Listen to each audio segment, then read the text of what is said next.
महाराष्ट्र में बिना ओबीसी आरक्षण के निकाय चुनाव कराने को लेकर बीजेपी कार्यकर्ताओं ने राज्य सरकार के विरुद्ध हल्ला बोल दिया। बीजेपी ने आरोप लगाया कि एनडीए सरकार की चाल के कारण ओबीसी आरक्षण नहीं लागू हो पा रहा है।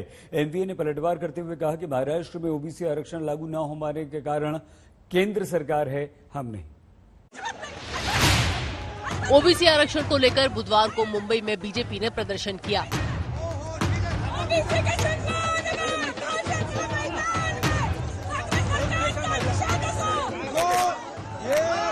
छुपाने वाली, तड़पशाही करने वाली, अंग्रेज जैसा बर्ताव करने वाली सरकार।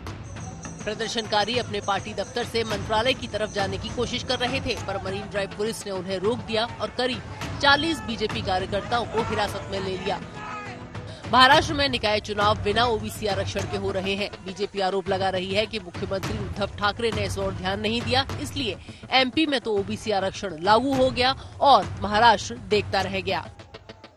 नाश्ता करते, पश्चिम बंगाल के मुख्यमंत्री के सामने जाके गिड़गिड़ाते। अरे भाई, कम से कम मध्य प्रदेश के मुख्यमंत्री के पास जाकर उनसे ये तो आह्वान करो, अपील करो कि हमको मदद करो, उप समिति भेजो, ओबीसी भाइयों का राजकीय आरक्षण टिकाने का है।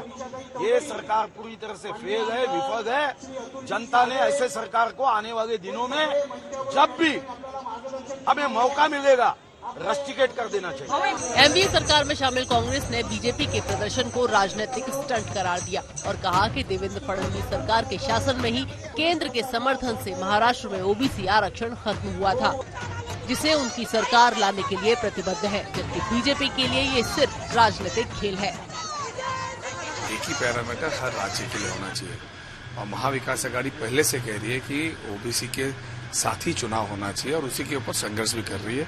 इसके ऊपर सविस्तर से जो है विजय वडेट्टीवार जी और भुजबल जी खुलासा दे रहे हैं और आने वाले चुनाव में ओबीसी का हक न मारा जाए, उसके लिए महाविकास आघाड़ी पूरी ताकत से लड़ेगी।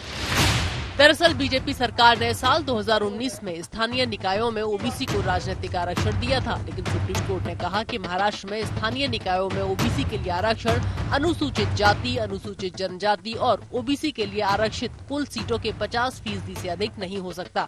यही मसला मध्य प्रदेश के साथ भी था, पर सुप्रीम कोर्ट ने वहाँ ओबीसी आरक्षण के साथ निकाय और पंचायत चुनाव कराने की मंजूरी दे दी, जिस पर बीजेपी का आरोप है कि महाराष्ट्र ने अपना केस कोर्ट में ठीक से नहीं रखा, जबकि एनडीए कह रही है कि केंद्र सरकार महाराष्ट्र में ओबीसी आरक्षण के रास्ते में दिक्कतें पैदा कर रही है। केंद्र ने महाराष्ट्र को आरक्षण के लिए जरूरी डेटा मुहैया नहीं कराया। अब मामले की अगली सुनवाई 12 जुलाई को है।